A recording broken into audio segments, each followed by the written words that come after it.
hey, congratulations for Holy Emy. Thank you. Thank you. So let me start with Araceli. Where did the original idea came from for yourself when you were coming up the story for Holy Emy?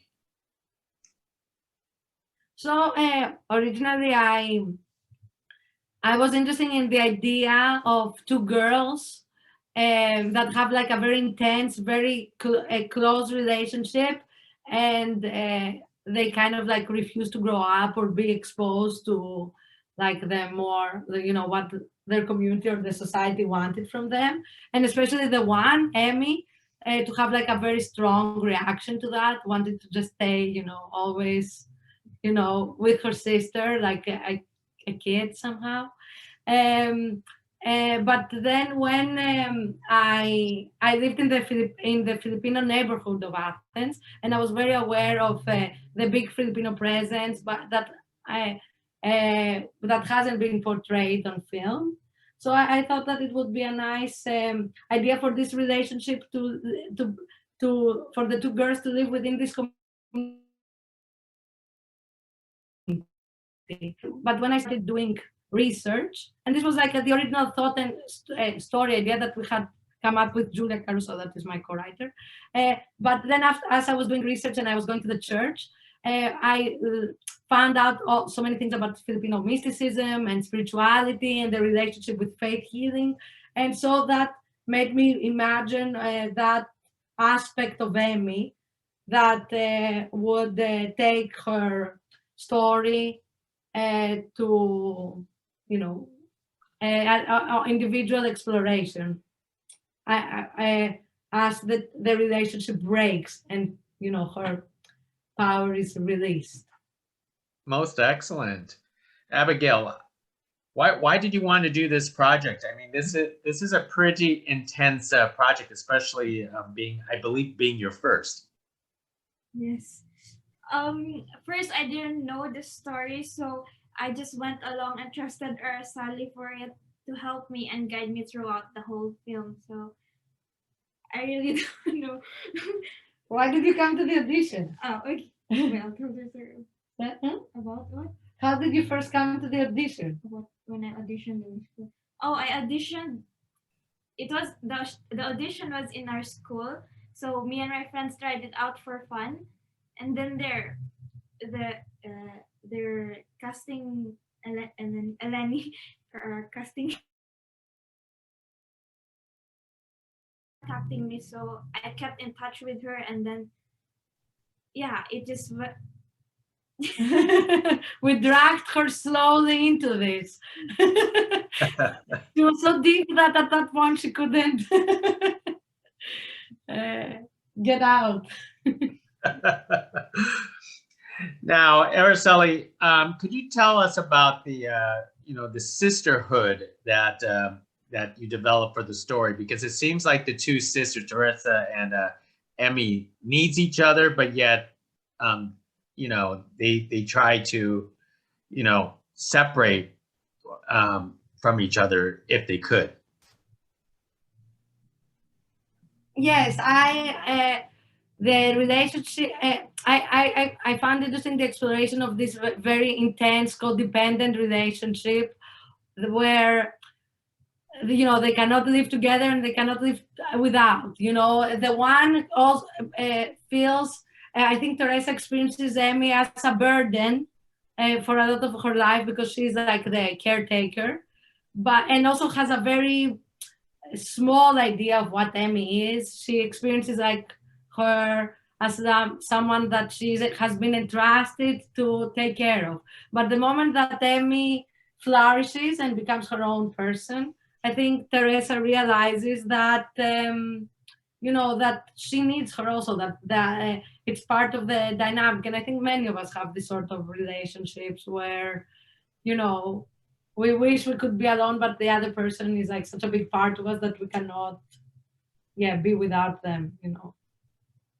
Abigail, what do you think about playing Emy and the relationship with Teresa throughout this entire film? How do you get that into your head? for me, it was very challenging since Teresa at Jasmine was older than me. So like I have that feeling of I have to respect her, but at the same time I should be the one being respected because I'm the older sister in that story. So that was very challenging for me. And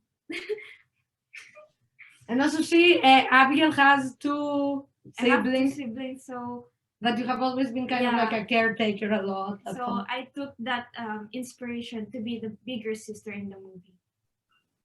So how was it, Abigail, how was it like working alongside with Jasmine as your sister in a film like this? Oh, okay. It was very fun. But I enjoyed working with Jasmine because she was very jolly. Bond, so I felt comfortable with her, and it felt like we're real sisters.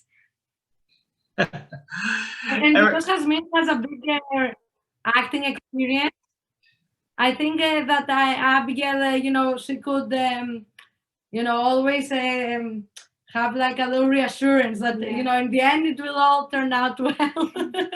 Very true. Yes.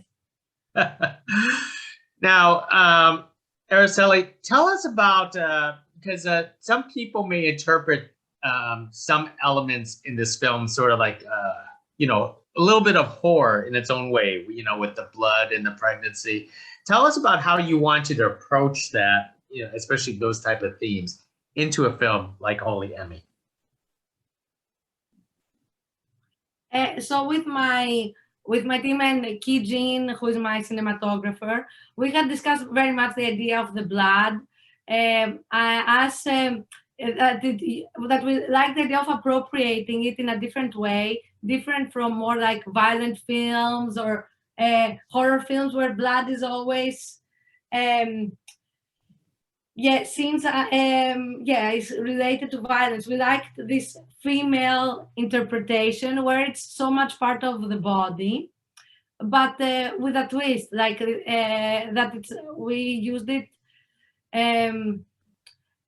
through the tears. We changed a little bit the connotations, and the associations that we have with blood. So while usually tears and tears are linked a little bit more to emotion, here it was like a hidden power. It's a mark of like her reaching out to her inner, gift. So yeah, it was like a fun idea to play with, and we like the idea of the film in general to have like a little wink to more like horror or thrillers. Since the whole film is about whether Emy is a person that we should be terrified of. So so that was the inspiration for that. Terrific. Because this is your first time as a director and first time as acting. You want to do this again? I definitely want to do it again, but I want to be. I know that it will take time for the whole story and the world again. To create such a the next film. So I'm looking forward to, because it was a big like lesson, and I'm sure the next one might be easier. But yes, every film takes a toll. It's such a big feat. But yeah, I am looking forward to making the next one. You and Abigail. Abigail got a taste and loves it.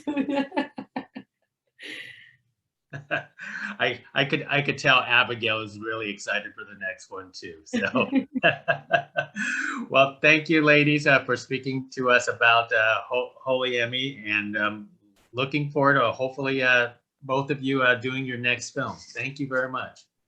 Thank you. Thank you. Thank you.